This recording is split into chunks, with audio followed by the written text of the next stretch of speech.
Hey my YouTube family, welcome to my video. And आज हम बात करने वाले हैं आफ्टर 12th आप यूपीएससी की प्रिपरेशन किस तरीके से कर सकते हैं। मोस्ट ऑफ स्टूडेंट्स का सवाल यही होता है कि भाई अब हमने 10th पास आउट कर लिया, अब हमें क्या करना चाहिए। बहुत सारे लोगों ने पहले से सोच रखा होता है कि हमें ये करना है, हमें ये बनना है, तो जिसमें से बहुत सारे लोगों की चॉइस होती है कि हमें आईएएस बनना है, हमें आईपीएस बनना है, हमें आईएफएस में जाना है, हमें यूपीएससी की सिविल सर्विसेज की एग्ज़ाम क्रैक करना है। बहुत सारे लोगों के क्वेश्चंस होते हैं, तो आज हम बात करने वाले हैं उन्हीं थोड़े से मोस्ट इम्पॉर्टेंट टॉपिक्स पर। तो कुछ लोगों का सबसे पहला सवाल यही होता है कि यूपीएससी को पढ़ने के लिए क्वालिफ़िकेशंस क्या होनी चाहिए, हम किस स्ट्रीम से होने चाहिए, आर्ट साइड से, साइंस साइड से, कॉमर्स साइड से। तो देखो यूपीएससी में जहाँ तक कि मतलब उनका नोटिफिकेशन जो वो जारी करते हैं, तो उनमें ऐसा कहीं भी नहीं होता कि भाई आप आर्ट्स स्ट्रीम से हैं तो आप जल्दी कवर अप कर लेंगे, आप साइंस स्ट्रीम से हैं तो आप जल्दी कवर अप कर लेंगे, आपका सिलेक्शन पक्का है। ऐसा कुछ भी फिक्स नहीं होता है, वो सब आपके ऊपर डिपेंड करता है। यूपीएससी आपके एडमिनिस्ट्रेटिव लेवल को जानती है, उसको जांचती है, वो उसको देखती है कि आप में मतलब कि जैसे आप कितनी जल्दी, कितनी फास्टली तरीके से आप किसी भी चीज़ पर अपना तर्क रख रहे हैं, उसे समझ पा रहे हैं, उसे समझा पा रहे हैं, उस पर निर्णय कर पा रहे हैं। इस चीज़ पर यूपीएससी की थोड़ी पकड़ होनी चाहिए, जो स्टूडेंट इस सब चीज़ों की तैयारी कर रहा है। जैसे कि उसे बोलते हैं एडमिनिस्ट्रेटिव एप्टीट्यूड, लाइक आपका एडमिनिस्ट्रेटिव एप्टीट्यूड होना चाहिए आपके अंदर, अगर आप यूपीएससी की तैयारी करना चाहते हैं। अगर नहीं भी है तो कोई प्रॉब्लम नहीं है, धीरे धीरे चीज़ें डेवलप हो जाती हैं, उसमें कोई प्रॉब्लम नहीं आएगी आपको। आपको बस ये करना है कि आपको पढ़ना है, अच्छे से पढ़ना है और उसको रिवाइज़ करते रहना है। क्योंकि अगर जैसे कि आप पढ़ लो, आपने आज पढ़ लिया, कल पढ़ लिया, कब तक पढ़ोगे आप? अगर आप उसको रिवाइज़ नहीं करोगे तो फिर कुछ नहीं है, साफ़ है आपका पढ़ा हुआ, आपकी मेहनत सारी बेकार, जितना आपने पढ़ा है सब कुछ बेकार हो जाएगा। तो इसलिए पढ़ो, पढ़ाई के साथ साथ रिवीज़न भी करो। मैं आपको यही सजेस्ट करूँगी कि पढ़ाई के साथ साथ रिवीज़न इज़ मस्ट। बिना रिवीज़न के कुछ भी नहीं है। इसीलिए सब लोग बोलते हैं कि यूपीएससी की जर्नी 2 साल की जर्नी है। वो मतलब एक रीज़न से बोला जाता है, ऐसे ही नहीं बोलते। तो सबसे बड़ा रीज़न क्या होता है, 1 साल आप पढ़ते हो और दूसरी साल में आप उसको एक्सपीरियंस करते हो। उस चीज़ का आपने पढ़ लिया, अगर आप रिवाइज़ नहीं करोगे, आप 1 साल पढ़ोगे, नेक्स्ट ईयर क्या साफ़, तो आपकी वो 1 साल की सारी मेहनत ख़राब हो जाएगी। तो इसलिए पढ़ाई के साथ साथ रिवाइज़ करते रहो किसी भी चीज़ को। और यूपीएससी के लिए सबसे स्टार्टिंग जो चीज़ें मानी जाती हैं, लाइक एनसीईआरटी। एनसीईआरटी के बिना यूपीएससी में बहुत सारी चीज़ें हैं जो आप कवर अप नहीं कर सकते हो। क्योंकि ऐसा नहीं है कि आप सीधे 12th की स्टैंडर्ड की, आप अभी फर्स्ट क्लास के लायक हो और आप, ऐसा नहीं है कि आप सीधे 12th की बुक्स पढ़ सकते हो, नहीं पढ़ सकते हो। तो इसलिए सबसे पहले बेसिक चीज़ों को, बेसिक टॉपिक्स को क्लियर करना ज़रूरी है। तो आप उस चीज़ पे ध्यान दो कि आपके बेसिक्स क्लियर हो। जब आपके बेसिक क्लियर होंगे तो आप स्टैंडर्ड बुक्स पढ़ने में आपको ज़्यादा टाइम नहीं लगेगा। ये एक मतलब छोटी छोटी चीज़ें हैं जो आपको ध्यान रखनी होती हैं। नोट्स बनाओ, खुद के नोट से पढ़ो, सबसे बड़ी बात खुद के नोट से पढ़ो। आपको कोचिंग से नोट्स दिए जा रहे हैं, उन्हें पढ़ो, ठीक है, वो अच्छे होते हैं, बेस्ट होते हैं, सारी कोचिंग्स के अलग अलग होते हैं। पर जो आप खुद से बना के पढ़ोगे ना, वो आप कभी नहीं भूलोगे। आपने एक ट्रिक याद की, तो आपने अगर उसे खुद बनाया है ना, तो आप उसे कभी नहीं भूलोगे। आपको जब आप वो चैप्टर पढ़ोगे ना, कहीं भी आप वो शब्द भी सुनोगे एक, तो आपको खुद याद आ जाएगा कि हाँ भाई, मैंने उस चीज़ में वो ट्रिक बनाई थी। अब हम दूसरी बात पे आते हैं। तो हो गई स्ट्रीम की बात, क्वालिफ़िकेशन की बात। सबसे ज़्यादा जो चीज़ें इसमें मैटर करती हैं, ह्यूमैनिटीज़ के टॉपिक। ह्यूमैनिटीज़ मतलब जो मोस्टली आर्ट्स बैकग्राउंड से होते हैं, उनको ये सारी चीज़ें थोड़ा हेल्प कर देती है। पर ऐसा नहीं है कि भाई हमें आर्ट्स ही लेनी है अब, कि हम आर्ट्स में ही करेंगे जो भी करेंगे। बस इंटरेस्ट मैटर करता है। अगर आप मैथ साइड से हो तो आपको मैथ पढ़ने में इंटरेस्ट है, तभी आपने मैथ साइड लिया। अब ऐसा नहीं है कि भाई सब ने बोला है कि ह्यूमैनिटीज़ के सब्जेक्ट आर्ट्स में होते हैं तो हम तो आर्ट्स लेंगे, नहीं, ऐसा कुछ भी नहीं करना होता है। आपको अपने इंटरेस्ट के अकॉर्डिंग चीज़ें लेनी होती हैं। अगर आप अपने इंटरेस्ट के अकॉर्डिंग करोगे तो आप उस चीज़ को जल्दी कैच कर पाओगे, और आप जितनी जल्दी कैचिंग पावर अपनी डेवलप करोगे ना, आप ही को फ़ायदा मिलेगा उस चीज़ का। क्योंकि आप किसी चीज़ को जल्दी कैच करके अगर उसको रिवाइज़ करोगे ना, तो आप बहुत जल्दी रिवाइज़ कर पाओगे, आपको बहुत जल्दी याद हो जाएगा, तो उससे ज़्यादा कुछ प्रॉब्लम नहीं आएगी। ऐसी कोई बड़ी पढ़ाई नहीं है जिसे आप नहीं कर सकते हो। बस हाँ, एक चीज़ है, कंसिस्टेंसी होनी चाहिए।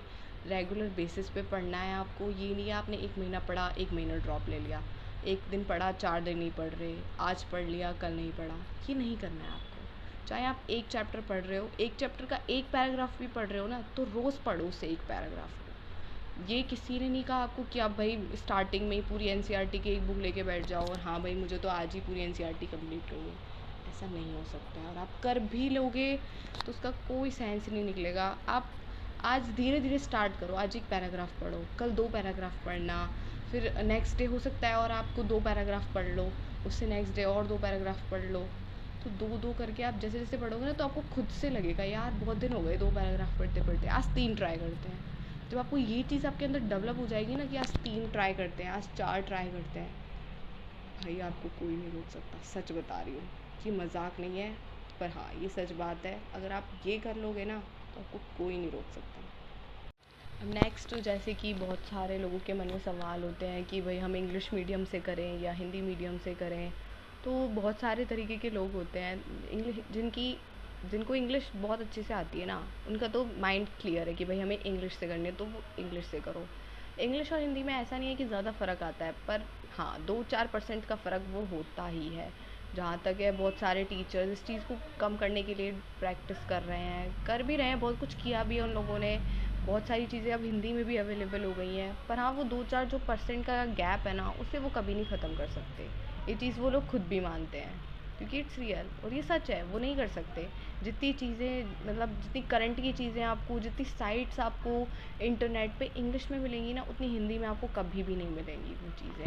तो हिंदी में तैयारी करने में थोड़ी प्रॉब्लम आती है, पर हाँ धीरे धीरे अगर आप ढूंढोगे चीज़ों को तो आपको ज़रूर मिल जाएगी। और ऐसा नहीं है कि भाई बिल्कुल ही नहीं मिलती हैं, बहुत सारी चीज़ें अब अवेलेबल होने लग गई हैं, मस्ट हो ही जाती हैं ज़्यादातर अवेलेबल। पर हाँ इंग्लिश में थोड़ा बेटर रहता है हिंदी से। पर ऐसा नहीं है कि आपको इंग्लिश आती नहीं है और आप इंग्लिश से तैयारी कर रहे हो, ऐसा मत करना। अगर आपको हिंदी आती है तो आप हिंदी से ही तैयारी करो, बहुत अच्छा है। और ऐसा नहीं है कि आप उसी से करोगे तो होगा नहीं होगा, ये चीज़ डिपेंड नहीं करती। तो जो हिंदी मीडियम वाले बच्चे होते हैं ना, उसमें 3 तरीके के बच्चे होते हैं। पहला, जिनकी हिंदी और इंग्लिश इक्वल है। पहला, जिनकी हिंदी अच्छी है इंग्लिश से। और थर्ड होते हैं जिनकी हिंदी और इंग्लिश दोनों ही ख़राब है। और 80% बच्चे इसी चीज़ में होते हैं जिनकी हिंदी और इंग्लिश दोनों ख़राब होती है, जिन्हें दोनों में से कोई भी सब्जेक्ट अच्छे से नहीं आती। और मोस्टली उन बच्चों के मन में ही सवाल होते हैं कि भाई हम किस स्ट्रीम से तैयारी करें, किस चीज़ से तैयारी करें, किस सब्जेक्ट से तैयारी करें। तो सब्जेक्ट मैटर नहीं करता, आपका इंटरेस्ट मैटर करता है। सबसे मेन चीज़ आपका इंटरेस्ट। सब्जेक्ट में भी, ऑप्शनल में भी आपका इंटरेस्ट मैटर करता है, और इस चीज़ में भी आपका इंटरेस्ट मैटर करता है। तो जो ऐसे बच्चे हैं जिनकी हिंदी और इंग्लिश दोनों ही ख़राब हैं, तो उनके लिए एक सजेशन ये रहेगा कि भैया अपनी हिंदी और इंग्लिश दोनों को अच्छा करो। अगर आप इंग्लिश से तैयारी करना चाहते हो तो रहने देना, कि आपकी हिंदी सही नहीं है ऑलरेडी, तो आप इंग्लिश से क्या ही तैयारी कर पाओगे। तो इस वजह से आप हिंदी को तो चुनना, और उसमें भी आपकी पकड़ होनी चाहिए सबसे पहले अपनी हिंदी पर। तो हिंदी में व्याकरण, वाक्य शुद्धि, वाक्य क्रम, तो ये सारी चीज़ें थोड़ा आना रहना चाहिए। वाक्य विधान, वाक्य का प्रवाह किस तरीके से होना चाहिए, ये चीज़ आपको पता होनी चाहिए। इन चीज़ों पर अपनी पकड़ बनाइए, और बाकी आप हिंदी पर काम कीजिए। बहुत अच्छा सब्जेक्ट है, आपको बहुत अच्छा स्कोर करवा सकता है। तो आप सबको पता है कि ये प्रिपरेशन एक 2 इयर्स का लाइक प्लान होता है एक। तो बहुत सारे लोग पूछते हैं, बहुत सारे लोगों के मन में सवाल होता है कि भाई कौन सा ऐसा टाइम पीरियड है जो कि जैसे हम गोल्डन एरा बोल सकते हैं। तो इस चीज़ के लिए आप अगर ग्रेजुएशन के साथ तैयारी करते हो ना, तो इट्स वॉज अमेजिंग। वो एक गोल्डन एरा होगा आपके लिए, गोल्डन टाइम होगा आपके लिए, आपकी प्रिपरेशन के लिए। क्योंकि उस टाइम हमारा माइंड जितना इफ़ेक्टिवली किसी चीज़ को याद कर पाता है, हम टीनेज में होते हैं, तो उस टाइम हमारा माइंड बहुत ज़्यादा इफ़ेक्टिवली काम करता है। बट उस टाइम डिस्ट्रैक्शंस भी बहुत होते हैं, बहुत ज़्यादा। तो आई जस्ट सजेस्ट कि डिस्ट्रैक्शन से दूर रहिए, मस्ट फ़ोन से बिल्कुल दूर रहिए। इंटरनेट यूज़ करते हैं आप, बहुत अच्छी बात है। आपने बहुत सारे लोगों के इंटरव्यूज़ देखे होंगे, आप उनसे सुनते हैं कि भाई हम फ़ोन यूज़ करते थे, सिर्फ पढ़ाई के लिए यूज़ करते थे। तो उस फ़ोन को बस पढ़ाई तक ही सीमित रखिए। ये नहीं है किसी से बात कर रहे हैं, किसी से चैटिंग कर रहे हैं, फालतू में अपना टाइम वेस्ट कर रहे हैं, ये मत करो यार। अगर तुम यही करना चाहते हो ना, तो मत करो यूपीएससी की तैयारी। तुम्हें किसी ने नहीं बोला तुम यूपीएससी की तैयारी करो, और अगर किसी के फोर्स में आके तुम यूपीएससी की तैयारी कर भी रहे हो ना, तो बिल्कुल मत करना भाई, तुमसे नहीं होगा। मैं आज ही बता देती हूँ, तुमसे बिल्कुल नहीं होगा। तो ये मत सोचना कि हम किसी के दबाव में, हम घर वालों के दबाव में आके यूपीएससी की तैयारी कर रहे हैं। हाँ, तुम चलोगे 1 महीने, 2 महीने, 3 महीने, ज़्यादा से ज़्यादा 6 महीने, उसके बाद तुम अपने आप छोड़ दोगे। तो जो तुम्हारा 6 महीने का टाइम वेस्ट होगा ना, उसे कहीं और इन्वेस्ट करो, हो सकता है उस जगह तुम्हारे काम आए वो।